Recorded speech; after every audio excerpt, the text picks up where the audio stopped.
everyone, and welcome to Dallas Hoops Fancast, a podcast for Mavs fans. I'm your host, Sydney, and I'm here with my co-host, Martin. Hey, guys. You can follow the show on Twitter at Dallas Hoops Cast. You can follow me on Twitter at _Sydney Myers, and you can follow Martin on Twitter at Martin L. Myers.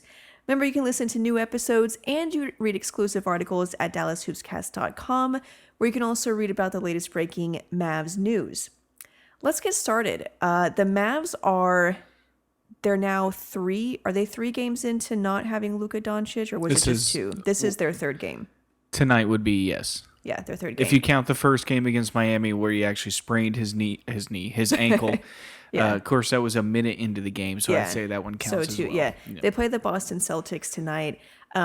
So in that stretch, they're 1-1, beat the Milwaukee Bucks, which we already did a post-game pod for that, so you can beat the Heat. Yeah, technically. Not really, but No, they did. They played well. Yeah, and they did beat the Heat twice, really. Yeah. I mean, they had a missed call in regulation, then a missed call in overtime. But in the standings, it counts as a loss. I know, I'm just saying. We gotta accept it. Yeah. Anyway, I think they're playing pretty well without Luka. We'll see how they continue on through this next. It's 7 more games to close out the year. Well, hopefully he's not gone for the entire stretch. You hear different things. Some people say 4 to 6 weeks, and others are like, well, maybe by Christmas, and then others are like, well, maybe he'll play Friday against the Sixers. Well, and Carlisle was like, I'll give you an update on Wednesday, and so everyone's like, why would there be an update so soon? And so it's like, at this point, we don't know. Yeah. I don't know. But hopefully it's not too long. So in the meantime, last game against the Bucks, Porzingis played really well. Mm-hmm. He didn't really change a whole lot of his game. As he said before the game, he's not going to change a whole lot. He doesn't want to mess up the offense. I think the biggest difference was just that he made shots, particularly those 2 3-pointers from the logo. He moved a lot without the ball, which is what he's been doing more of. But I've had this question, and you and I have talked about it just in conversation. We haven't talked about it on the pod. And I've asked a couple times, is Kristaps Porzingis the next pseudo Kevin Love, Chris Bosh kind of guy, wherein he is in New York, literally no one else on the team, and so he has the ball a lot more. He's the only offensive weapon, and so he averages 20 plus points a game, but then comes to a team that's actually good and is possibly a contender and averages 18 and 8, which is what those other guys did. I mean, is that what he is? Well, first of all, just a straight up answer to that question. What do you think? No. Okay. No, I think, first of all, he's still in his first year coming back from tearing his ACL. He gets a free pass this year. I know people don't want to hear that. People are like, he needs to make his shots. Yes, he does. But if you look at historically people that tear their ACL their first year, all of their numbers dip, including field goal percentage. That's one of the main ones, is field goal percentages. The shot just doesn't go in. It's a lot similar to as father time hits you. As you get older, you're getting wide open shots. They're just not going in as much. And it's like Dirk was like that. He would get a wide open shot, but from when he was in his prime to when he was 55 years old, it didn't go in, even though he was perfectly healthy. It's the same thing with tearing the ACL. It just does not go in as much. So I think we need to continue to give him a pass for this year. And if he starts to perform better, then great. But I don't think, it's too early. I do want to clarify, too, that by asking this question, I'm not saying that I'm disappointed. Well, it sounds like it. Or that he, well, okay, maybe a little. It also sounds like a negativity when you say Chris Bosh and Kevin Love. Like, both those guys won championships that is, on the good teams. And that's kind of my point is, I'm not saying it as in he's trash and oh, man, Kristaps isn't as good as I thought he was. I don't mean it that way. I just mean it as in, it just as the question. Is that his role? Is he a superstar or is he an all-star? Yeah. Because Chris Bosh, Kevin Love were still all-stars. An all-star, yeah. Is he going to be a superstar? I don't know. He's got the talent and the physical attributes to be a superstar, an unstoppable force, but he's got to work on his game. He's got a lot to do to become that. It took Dirk, 5, 6, 7 years before he became unstoppable. And then another 10 years, or not another 10 years, another 3 years where he realized no one can stop him. He's unstoppable, yeah. And so, he's got to work on his game every summer. He's got to get a little bit stronger in his legs. If he does that, then I think he can be potentially a superstar. But I don't know. Does it really matter if you win a championship and he's averaging 19 and 9? Yeah. Do we care that much? Well, and so this is kind of what made me think of it is, so he's really tall. Great analysis. He kind of plays a lot like Dirk. I mean, just naturally, he gets compared to Dirk a lot. And I know that I've done that too. This is such a perfect fit for him. He can just come in here, learn from Dirk, and kind of mold his. I say this a lot. I think other people say he can kind of mold his game after Dirk. It's a good example for him. And yes, that is true because of their skill set and body type. But I realize, gosh, think about what you're asking of Kristaps.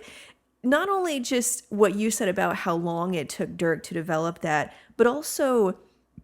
Dirk is one of the greatest of all time. Even given the time, to ask Kristaps or to expect that to happen, the odds are he is not going to be Dirk at that level. No. Now, playing style maybe, but that's a different story. But I mean, he's a stretch 4. Yeah. And that's what Dirk developed. Dirk invented the stretch 4. Dirk created Kristaps. Yeah. I mean, it's essentially, And so he is a stretch 4. That's what his game is. He shoots threes. He shoots mid-range jumpers. His game is a little different. I mean, he's like a young Dirk when, Dirk was actually athletic his first 4 or 5 years in the league. Where all he did was run around. He just ran around and then shot jumpers. Or, he had some pretty good throwdowns also. I do expect Porzingis to slow down a little bit. Not his game-wise, but just his speed and athleticism. When you're a tall guy, you just get slower, and it's usually quicker. So he is going to, like Dirk, going to have to develop a go-to move that's unstoppable, or he will turn into just a catch-and-shoot stretch 4, which he'll still be very successful with, but if he wants to be a superstar like Dirk, he's going to have to develop a move. It would be awesome if he developed the one-legged fade, but that shot is people act like it's so simple. Look at Durant's doing it. Yeah, he did it once every 4 weeks. Yeah, it's not like he's out there doing it all game. And they still don't do it quite the same. No, it's like the sky hook. It's just as difficult. You're literally jumping off your left foot, falling away. The ball is behind you. It's when you're shooting a jump shot, at least you can see the ball. You can aim it a little bit. But when a sky, anyway, it's a very difficult shot. So, we'll see. Do I think I think his floor, because everybody loves to do ceiling and floor. His floor is an all-star, a regular all-star. His ceiling is a superstar. Well, and okay, so this is why I thought of where I got to the Kevin Love. I thought of okay, we all want him to mold his game after Dirk, but then I realized gosh, that's so, to think that he's going to be like Dirk, I don't think I can expect that. Not because he's not good, it's not a knock, but it's just, like I said, Dirk's one of the greatest of all time. The odds are he's not going to be that just because of the odds. So then I was like, well, okay, so if I look at it honestly, what is he? If I take out any sort of preconceptions or biases or what I want, what is he actually? What should I expect?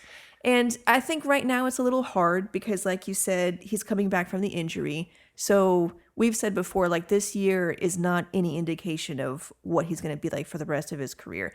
But, beyond just the numbers he's putting up this year, I would point to also his style of play and the way that he's been most successful.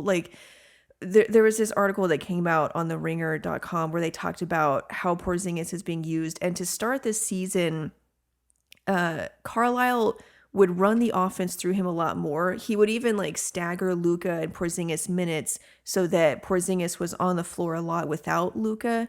And so he stopped doing that. Yeah, he stopped doing that because Porzingis couldn't couldn't get it done. Like his post game is pretty much gone, even though, I mean, it's not like he was Dirk in New York, but that was part of his game, and that's pretty much gone right now. And a lot of his success now is coming off of movement, coming around screens.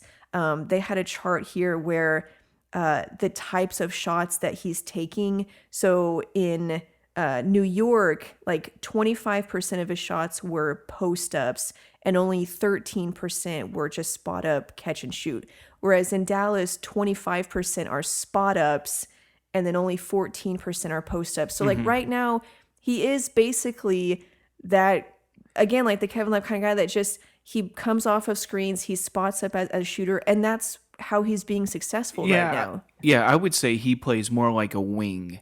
Well, yeah, and the article actually was talking about how they converted him to basically a 7-foot shooting guard. Yeah.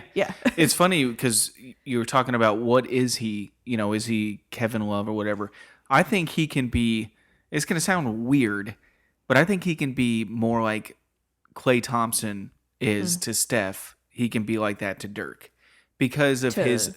To Luka or to Dirk? To Dirk. To Luka. I can't get Dirk out of my head. It's still hurts. Okay, fine. Yeah, he can be like that to Luka, where he's a dead-eye shooter. And yes, people, his percentages are terrible. Look, I know, but we're not expecting... The voices you do when you're quoting... I'm quoting somebody on Twitter. People, I don't know who it is. And this is how they talk. Yes. His shooting percentage are terrible. Because that's when they type it, that's how they're talking. It's like, just chill, I get it. His shooting percentages are not where you want them to be. It's just your voices. It's not where they want them to be, but we expect them to get to a point where where he's elite. He's an elite shooter. And he plays even a lot like Klay Thompson, where he'll just shoot it with a guy right in his face from 50 feet. True. And once he starts making those consistently, then, he'll be unstoppable, a lot like Klay. So then, okay, and not like to harp on this. But Klay's an all-star and a multiple-time champion. Again, to drive my point home, Klay Thompson is kind of like the Kevin Love to Steph Curry. Klay Thompson is on another level than Chris Bosh and Kevin Love. Klay Thompson is on the equivalency of Dwayne Wade. But remember, like when Kevin Love got to Cleveland, he was already, I would say, out of his prime. No, he's still in his. He's like 31 years old. Not the injuries have. Yeah, the injuries. I don't know. I mean, well, my point there was that, like, yes, Klay Thompson is obviously better than Kevin Love is right now, but he's also a lot younger. You know what I'm saying? No. Okay, so I think. Okay. Klay Thompson is a superstar. Yes. Now, he's not on the level, I guess, I don't know. It depends on what you classify superstar. He's a stud. He's a star in the league. He's a champion. He shows up on big moments in the playoffs. But he's not Steph. No. He's never going to be considered for MVP. No. But he is a perennial all-star. And I think that's kind of what I'm saying about Porzingis. Yes. I think that's probably what Porzingis is, only because... mainly you have Luka, who is already that guy. Well, and I think like on New York, even I remember before he got injured, he was just outside of the MVP conversation. Like there were some people who threw that around early on. I mean, maybe more because he played in New York, but 22 and 7. But I remember that being out there. So, and then he comes here on an actual good team, and he's not that. No, but again, more of this has to do with the fact that injury. So let's give him 5 years. Okay. And then we'll revisit this question because our pod will still be going by then. But wait, this episode? No, our but show. I do think your comp to Klay Thompson, I think that's a good one. And I would also say that doesn't disappoint me. Well, no. Yeah, because I would love to have Klay Thompson. Even if he turned out to be Kevin Love, you're talking about a champion and an all-star. He still helped them win a ring. Yeah.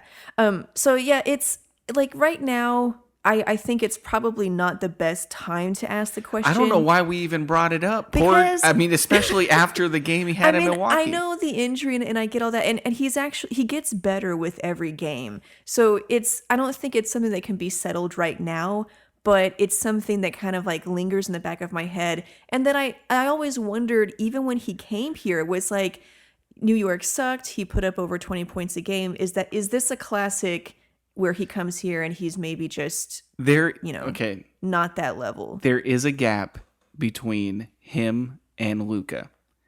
But to be fair, there's a gap between Luka and everybody. Yes, it's kind of like LeBron. True. In his prime, you put D Wade or Chris Bosh or Kevin Love, and they suddenly they're just as good as they were, but now they play with this mega star in LeBron James, and they're like, man, is LeBron that good, or was Kevin Love not that good? Yeah. So one thing, so going back to comparing him to Klay Thompson, Porzingis defense. Yeah, you talked about how he can be that lockdown defensive defender. anchor. Compared to what Thompson does for Steph, it's a lot of the same of what Kristaps does with Luka. Mm-hmm. His defense this year, and I know he talked about wanting to be the defensive player of the year.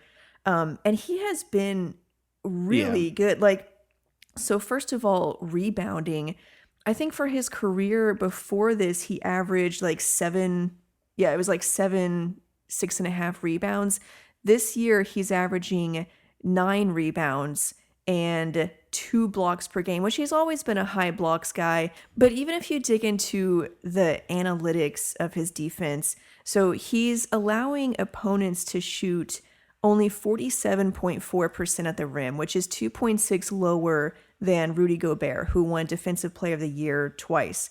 I tweeted this the other day. So opponents' field goal percentage drops by 12% on shots within 6 feet of the rim when defended by Porzingis. That's fifth best in the league.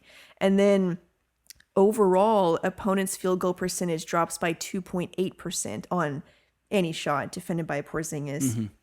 And that's 55th in the league, but that includes just like every single shot a guy takes, which could be so many different situations. But the point is, I mean, he's still elite and he's become elite. And I think that's a perfect point how he complements Luka, who is not a terrible defender despite what people say, but he's not LeBron on defense. Well, and you don't want him exhausting himself on the defensive end. So, and it's, Porzingis right now, I think I would say is a better help side defender than he is one-on-one defender. There's been a couple of times, now granted, it's like Anthony Davis and Giannis and some of these top names where he kind of gets bullied a little bit. He gets pushed out of the way a little bit too easily. So he's got to get a little bit stronger, I think, to help when he's defending one-on-one. Yeah, I agree with that. I think he can do well on a guard because the guard isn't as physical. They try to shoot over him, but his arms are so long that it affects him, or they try to beat him, but again, his arms are so long, he blocks it. But when he's going against other forwards that are elite, he struggles a little bit with them. He gets pushed out of the way a little bit too much, or they're a little bit too quick for him. So I think he's got to work on that aspect in order for him to be that lockdown, because you would love to see him have the ability to, if let's say in 3 years we're going against the Lakers, you'd love to see him going toe-to-toe with Anthony Davis on the defensive end, like shutting down Anthony Davis, using his length on Anthony Davis, but he can't do that right now because he's just a little too light. So he's still got to get a little bit stronger, especially in the legs, to help him be a better one-on-one. But help side defense, he's amazing on the help side. Yeah, well, and it's amazing that or a help defender. That he put on so much muscle, and you can still see some weaknesses, like actual, physical weakness. Which I think also affects him in the post. One reason why he hasn't shot well in the post is because either he doesn't or he can't back guys down. But yeah, defensively, I think that affects him too. Yeah, but it just goes to show how weak. He not was. Weak. That's such a negative thing, but he was for real. Well, and he was 20 years old. True. And he's 7'3", and so had anemia apparently. Yeah, exactly. So yeah, he didn't have a lot of strength, and so I think he for the next couple of off seasons, he's going to have to build that strength to the point where he becomes an anchor down there where he doesn't get pushed around or anything like that. That'll help also with these late game rebounding issues. Although he is a better rebounder, he's still getting beat by a faster, stronger guy. And him building that strength and his quickness a little bit will help him with that as well. Yeah, I think just the fact that he's improved the way that he has, and also we've talked about it before, the way that he plays, how he doesn't force anything. You talked about in the last episode how you just love his attitude and his maturity and the willingness to come in and, you know, you come from being the man and you come to this new team and you're thinking, this is going to be great. Like, I get to be the man with another guy that's the man and we're going to dominate. And then it turns out that you're not as good as you hoped you would be, an injury or whatever. And Luka is way better than you ever were anyway. And instead of causing problems or trying to force it or trying to take over, which we've seen that dynamic, how it doesn't work, he's gladly just said, I get it. You're better than I am. I'm going to play within the offense. What really helps is that Luka is undoubtedly Yeah. better. Like, it would be different if Luka was out there averaging 20 a game, lower efficiency, and then it's like, well, hey, maybe I should be getting these shots more. But it's clear. So it's like, even if Porzingis wanted to challenge him, there is no competition. And that's not a shot on Porzingis. No. It's just Luka is having such a monster year. It was clear last year. Well, I don't know. I mean... And there were still problems. I will say that the Knicks must have the greatest PR team in the world. They do. Like, they turned... the guy that we have is not the guy I was expecting. There were rumors that he had attitude problems. Yeah. Well, I remember listening to someone else's thoughts on this. It was a podcast. I can't remember. But he was saying how, like, the Knicks pay attention to the stupidest things. Like, they could have their, like, so much drama going on in the front office with their GM, and then they're firing their coach, and they have all of this crap and that they don't care about, that they don't fix, they don't change it. But yet, if Richard Jefferson says that the Knicks offer, they were like, no, we didn't. Hold on. Yeah. They release an official statement. They have a tweet. It's so like, petty. Of all the things to worry about. Well, and it's like, that just shows the organization's insecurity on their brass team. Like, for them to feel the need to have to clarify, oh, we never offered. Nobody cares. Like, you shouldn't care about that. Of all the bad or negative things that people care about with the Knicks, that's not they don't address one those. Of them. But the one time publicly somebody says they offered me a contract and they didn't. Did you hear that the Knicks hired David Blatt as like, I don't know, president of something? Yeah, I thought that was interesting because I don't feel like it solved a problem that they were dealing with. I mean, it's not surprising. I mean, well, he went to college with one of them, so I mean, I don't know all the details, but it just seems surprising. I was like, I don't know if that really solves what you guys are dealing with right now. What you gotta do. Well, I'm not gonna spend any more time on it. My point was that the Knicks PR is great because the guy that everybody thought we might be getting is clearly not that guy. Yeah, they said attitude problems. Yes. His brother is always involved. Yes, all these negative drama. Yes. And we haven't had any of those problems. He's been and like you said, his attitude, his has been awesome. I love his attitude, his honesty in his interviews. Yeah. Well, and his willingness to play within the system, to accept his role, which it's not like it's a bad role. It's not like he's coming off the bench, but he is the secondary guy to Luka. I mean, and he wasn't that before. And so to accept that role, I think it says a lot about who he is. And I think it's a big part of why they're winning. Because if you see, like, for him to set that example, I think is valuable for the rest of the locker room. For guys like Tim Hardaway Jr., who's always been kind of the number one guy, or for Seth Curry, who maybe thought he was going to start, or all these different guys. I think it sets a good example and also builds that kind of culture that, because really winning requires sacrifice. Guys have to be willing to accept their role And when they don't accept their role, that's when it causes problems. And so I think it's just an important part of their culture. Okay. Another topic that I wanted to talk about that this Ringer article addressed, and I've kind of been thinking about it in the back of my head a little bit. Is Porzingis the next Kevin No. Love? Is it a problem that Luka is ball dominant? Is that something that we should be concerned with? And here's the reason why. There's a couple of things, a couple of good points. So first of all, they rely on him, and this is really the point of it. They rely on him so much. I guess a lot of stars are ball dominant, but the fact is they rely on him for like everything. He leads the league in Touches. possession, in touches. Yeah. You saw whenever the Clippers just focused on him solely, they took him out of the game. Mavericks lost that game, and they couldn't really do anything. Yeah, that's one game, though. You've also seen games where, like in Denver, Luka couldn't get anything going. True. And we still won. Well, and then we against the Heat Bucks. and the Bucks. Yeah. And so that was kind of my next point of like, a lot of times when you have a team that relies so much on one player, no one else can get it done. And in the Clippers game, they couldn't get it done. But I was like, well, but since then, we've seen those players step up. Yeah, and you're not going to win every game anyway. So That could have just been it wasn't their night that night against the Clippers, and it was the Clippers' night. I don't know. But really what you're seeing is best possible scenario for the Mavs. Not only do you have a guy that is quote-unquote ball dominant, as if that's some kind of negative connotation to it, but you have that guy who can create plays, that is unstoppable at scoring the ball, can create for others.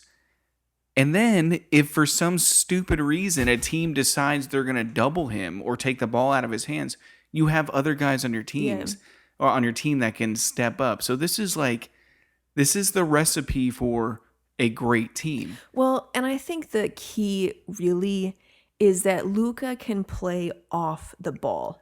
If he needed to, yeah. Well, yeah, but regardless, he can. In fact, whenever teams started doubling and trapping him a lot, he plays more off the ball now. Not all the time. It's not like he does it a lot, but they do that. They'll have someone else bring the ball up. He gets a lot more catch and shoot shots now. Yeah, I mean it has happened more. It's still not very common. But it's just the fact that he can. Yeah, I think what you see more is when he does bring it down, he passes it quicker.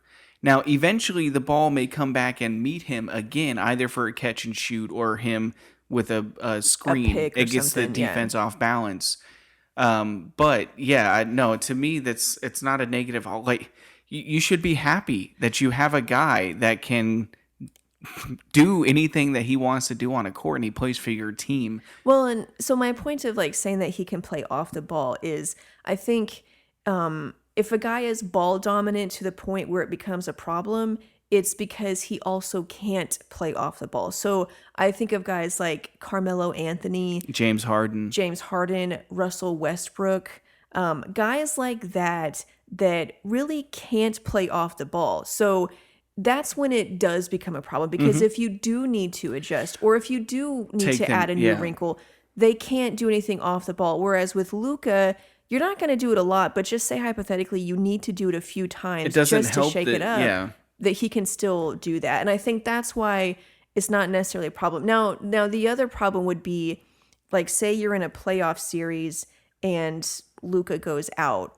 Is it automatic that they're going to lose that series? And if so, obviously that is a problem. No.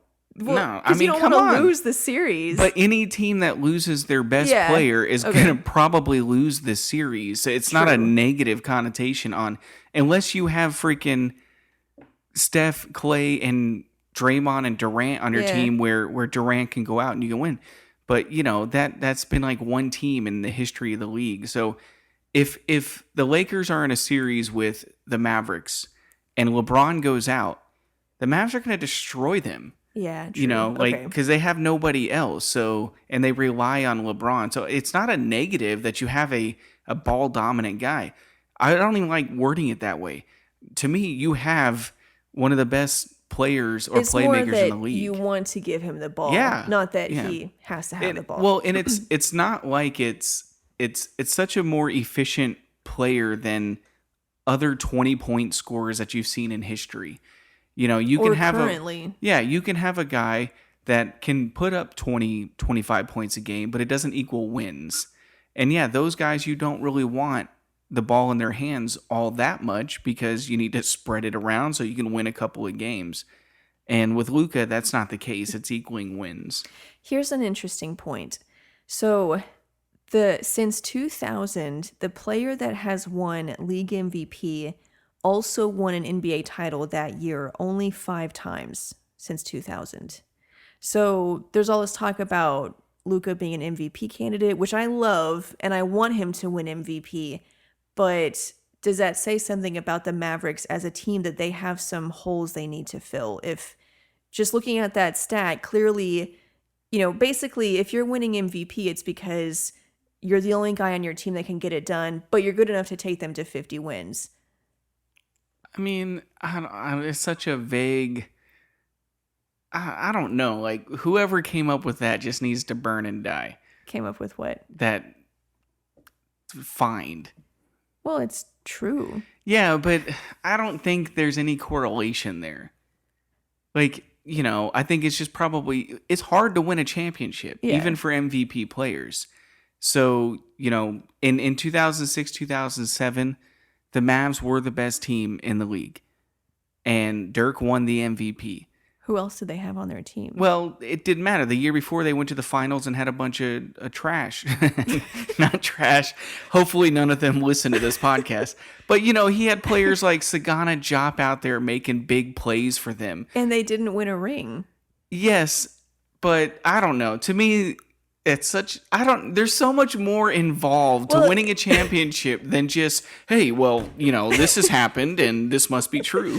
My point is, though, that if you have a guy that is a clear, undoubted MVP candidate on your team, then maybe the rest of your roster, you need to find a way to improve it so that there's not such a giant gap between him and the rest of the players. But you did that sentence with, but maybe if this, perhaps. No, it's like, okay, you know. I don't mean that then. I mean, just take out the maybes and the rest of the statement still stands. If there's such a huge gap between Luka and the rest of their roster, yes, that's great for MVPs, but in terms of winning a ring, maybe it means the rest of the roster isn't good enough. The fact that MVPs have also won the championship, even though it's not as often, it takes that out of that. Because if you're the MVP, you're just the best player on the best team is typically what happens in the regular season. Yeah. But, you know, that whether your team isn't as good or not, it doesn't matter. You still won MVP. Yeah, but I want to win a championship. Yeah, I just feel like this is such a... what are we arguing about here? Like, first of all, he's not going to win MVP this year. Yeah. He's just not. As much as I want him to, he's not going to win MVP. So we don't have to worry about that. Our chances of winning the championship just went up dramatically. Jeez Louise. When you say it like that, it's just such a weird stat. There's so much more involved than just those two things. He's not gonna win MVP, so there are chances of winning. I don't know why that's so funny, but it was. I like that though. Like if he doesn't win MVP, do our chances of winning a ring skyrocket? This argument is so dumb that I can't believe we're even talking about it on our pod. It's such a dumb stat. I thought it was an interesting factoid, and you clearly disagree. No, I think it's completely pointless. It has nothing to do with anything else. The moral of the story is that Luka is amazing, and that's it. I don't even think we even said that. Problem solved. Okay, moving on to the next topic. You've said recently to me that you think that Tim Hardaway Jr. is the Mavericks shooting guard of the future. And it came up because obviously trade season is 4 months away, so we're all predicting what trades they're going to make. So, but we're kind of thinking about these trades, and some of them center around Tim Hardaway Jr. because of his contract and all that. And but you said, not only should they keep him, but he is their shooting guard of the future. Like, you think he's going to be here. Well, when you say it like that, it makes it sound like I'm saying that he's this future all-star. I don't think that. But he's like, they're going to, like, he's in the role, not just by default, but also because they want him in that role and they want to keep him in that role. Well, and I think that eventually his price tag is going to be a lot lower. Okay. So, obviously he's not going to continue to make $17, $18 million a year when this contract is up. If it is, and it won't be for the Mavericks because I don't think they will re-sign him for that unless he goes and averages 20 points a game on 45% from three. You know who should go after him when they have cap space? The Lakers. Okay. And the Bucks. Okay, sorry. Continue with your point. You were saying, his contract. If he gets a big contract, It's not going to be with the Mavericks. Yeah, so I think that they like what he brings as far as his athleticism and his size and his quality defense. He's not a lockdown defender. And the price tag that it will be. And I think it's actually a good fit next to Luka. And I've mentioned this before in the past. It's not just the fact that he can shoot threes. It's the fact that he can get his shot up, even when it's pretty well contested. And I think that's important because Luka's not always going to get you a wide open shot. So he's got a quicker release than, say, Seth. He jumps higher than Seth. And he's just tall. I think he's 6'5". He's 6'6". He's 6'6". Yeah, and he's athletic. And I think the Mavs want straight athleticism next to Luka. And so I think Tim Hardaway will fit that bill. And plus, he can step up in games that you need him to. Or in a playoff series, he's the kind of player where he'll help you win a series just by himself. Now, the series after that, he may be completely garbage. Yeah. Not garbage, but he will struggle to contribute. Yes. So, but for one series, he can help you win that series. I think also he's a Carlisle kind of guy. I'm not guaranteeing he's going to be that, but I think they like the idea of having that athletic guard next to Luka, and he can get his shot off even when there is a contest there. Yeah, I think, like you said about how he's athletic enough to get it off, which is important because, like you said, he doesn't always get a clean look. And he doesn't need, he's not the kind of guy that needs to dribble the ball 6 times before he gets a shot up. I mean, obviously he can be that player. We've seen that. But even if you tell him, no, you're not going to do that, you're going to catch and shoot, he's still really effective at that. The ball's not in his hands for very long. Yeah. Usually ever. Even when he has to make a play, he's not sitting there for 10 minutes thinking about what he wants to do before he goes. He just goes. That is one nice thing about him is that he just goes. He just goes. And sometimes we're like, whoa, what kind of shot was that? But since the beginning of the season, we haven't seen some of those ridiculous YOLO shots. Yeah, is what we were as calling long them. as he's moving within the offense and the flow, it's going to, you're and I going think to find a good shot. I think that's why he fits well with Carlisle's system because he doesn't hold the ball. He's not one of those kind of guys. He goes. Sometimes that's passing it. Sometimes it's shooting right away. That's what you want for Carlisle's system. Carlisle wants movement and flow, and Hardaway contributes to that. So I think they like Hardaway. Obviously, they don't want to pay him as much as they are, and that potentially will go down if he decides to stay and the Mavericks decide to keep him. But I think they will because, like I said, his price tag is going to go down. Do you think he's like a Jason Terry kind of? No. Jason Terry... so this is kind of the conversation we had the other night where a star to me doesn't just average 20 points a game. A star is somebody that delivers when you need them most. Sometimes that player only averages 8 points a game, but when you need them most, they step up and play well. Like a Barea kind of Exactly, thing. Yeah. Barea, Robert Horry was one of those. Derek Fisher hit a lot of big shots in his career. So to me, those are the real stars. It's not just guys that can put points up. It's the guys that can make the shot That when you need the most. deliver. Kid late in his career, in that 2011 playoff run, Kid hit a lot of big shots, and yet he only averaged like 8 points a game, but he made them. They were all clutch. Yes, all 8 of he those. made them when he Yeah. needed to. So for Hardaway, he's going to have to do that if he's going to be on Terry's level. Yeah. But I think it's a good point, like you said, about how because he's able to jump so high, and it's such a simple thing, like it's such a small thing, but it is important because Seth is an amazing shooter, but he can't always get his shot off, even if the defense is crowding him. Now, sometimes he can. Like if he's on fire, he's like a flamethrower and it'll go in. Yeah. But that's not really what you want him to do because he's not as tall and he's not as athletic. To me, Curry has a better chance of becoming a Terry type player than Hardaway. Yeah, Curry also plays better like with the ball, making a play with the ball. Like Hardaway can do that, but I feel like Curry is better at that specifically. Yeah. And you're seeing a lot more when, obviously when Luka comes back. You're seeing a lot of lineup, or a lot of the times the lineup is Luka, Curry, and Hardaway, with Finney-Smith and either Capowell or Maxey. And that, to me, opens up the spacing so much more because now you have a dead-eye shooter and Curry out on the floor.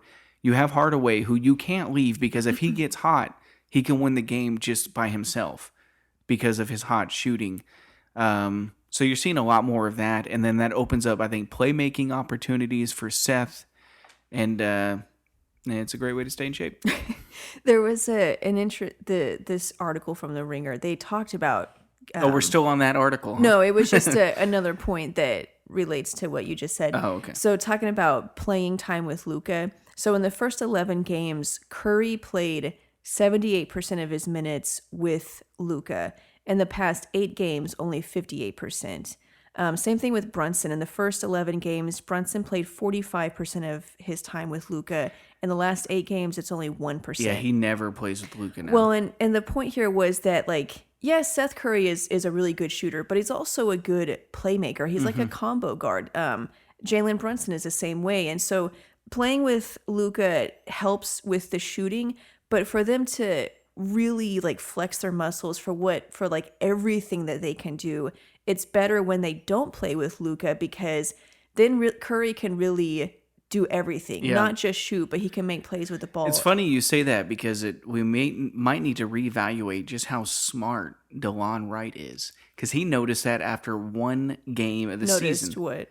That he shouldn't play with Luka. Oh, okay. Because in order for him to be more successful, he's got to feel free to go out and make plays. Yeah. And when he's playing with Luka, he doesn't really have that freedom. Well, and when you play with Luka, you have to defer to Luka. Yeah. And it's not a negative thing. Like, I don't want to feel like we're trashing Luka here. But then it's like, if you have a guy like Curry who can make plays, who can do those things, who can run the offense for a few possessions, you're taking that strength he has and then it's just gone. You're not able to use it. It makes your team that much better because now when Luka's off the court, he's on the bench. Now you still have really Curry good playmakers and Brunson out there. and DeLon Wright and all these guys. So I thought that was an interesting point. You also talked about Hardaway's defense. Mm-hmm.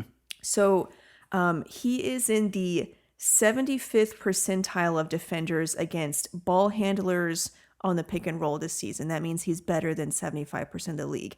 And we've seen that. You've talked about it in these games. His defense, like, it's just, he's not a lockdown defender. He's not like a Tony Allen out there, but he moves really well. He's hustling on defense and he's able to stay in front of his guy. He's a lot more athletic than he's given credit for. Mm-hmm. Now, sometimes he has a lack of effort. Yeah. You know, I think not typically when he's guarding somebody, but if he's like the help defender. And I think it was somebody tweeted it out. It showed his effort when Giannis was driving. Of course, you know, who wants to get in front of that train? Well, and it's Giannis. What are you going to do? Yeah, exactly. So, but sometimes its effort isn't there on the help side. But man, when he's engaged, he's disruptive. Yeah. He's not Klay Thompson out there defensively, or in your case, Tony Allen. He's not, you know, going to do that. But he's a positive. Yeah. Well, I think he's just never had that mindset. He's always been the offensive microwave for his team. He's never had to do or been asked to do anything else. And so now it's like, well, you don't need me to average 20 points a game. What do I do now? And so they've kind of morphed him into this. And hopefully he'll take the mindset that Klay Thompson did when he played with Steph, when he recognized, hey, look, Steph's going to need somebody next to him that can be a lockdown defender. So he spent the whole summer basically working on his defense. Yeah. And so I think, again, he's not like one of the best defenders in the league, but he is actually a pretty good defender. And like you said, he has the physical tools. He has the height. He's athletic. He's got good foot speed. Obviously, in order to be able to do all these things offensively, those are the same tools you would need to be good on defense. To work on it. Yeah. And so he's been a lot better there. And so, I mean, the more I see of him, the more I kind of agree. Now, obviously, if you can replace him with a guy like Bradley Beal, then you do that. But you're talking about money there. Yeah. And how many of those guys are available? I was looking the other day at the free agency list, basically for 2021, when everyone's going to have money. And a lot of the best guys available are big men, rim rollers. There's some guards that are available, like Drew Holiday. He'll be an unrestricted free agent. By that time, he'll be 50 years old. There's some guys like that. But actually, a lot of the guys that I was looking at were the big men that I think that could help them. So, I mean, obviously, it's a long ways away, but my point in that was that, I think there are better starting shooting guards, but are they available? How much do they cost? Yeah.